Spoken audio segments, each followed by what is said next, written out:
திரு எடப்பாடி பழனிசாமி அவர்கள் சிஎம் ஆவாரா ஆக மாட்டாரா, அவரோட ஜாதகம் என்ன சொல்லுது, அதை பற்றி தாங்க இப்போ பார்க்க போகிறோம். திரு எடப்பாடி பழனிசாமி அவர்கள் ரிஷப லக்னம் கன்னி ராசியில் பிறந்திருக்கிறாருங்க.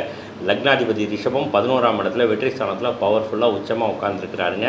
புதன் 10ஆம் இடத்துல பவர்ஃபுல்லாக உட்காந்துருக்கிறாருங்க.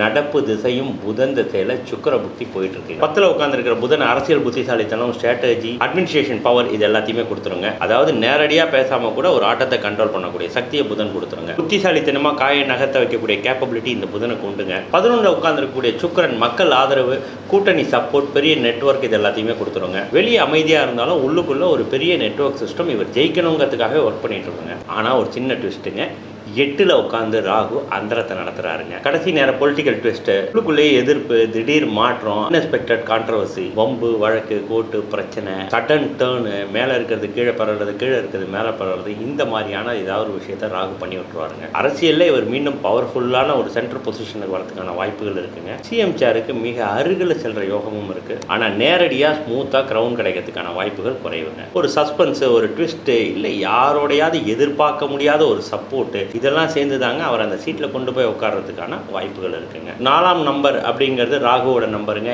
இவருக்கும் ராகுவோட அந்தரம் நடந்திருக்கு. திரு விஜய் அவர்களுக்கும் ராகுவோட சப்போர்ட்டோட தான் அவரும் ஒர்க் பண்ணிட்டு இருக்கிறாருங்க.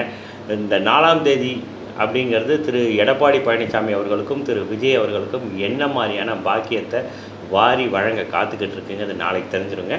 ஷேர் பண்ணுங்கள், ஃபாலோ பண்ண மறந்துடாதீங்க.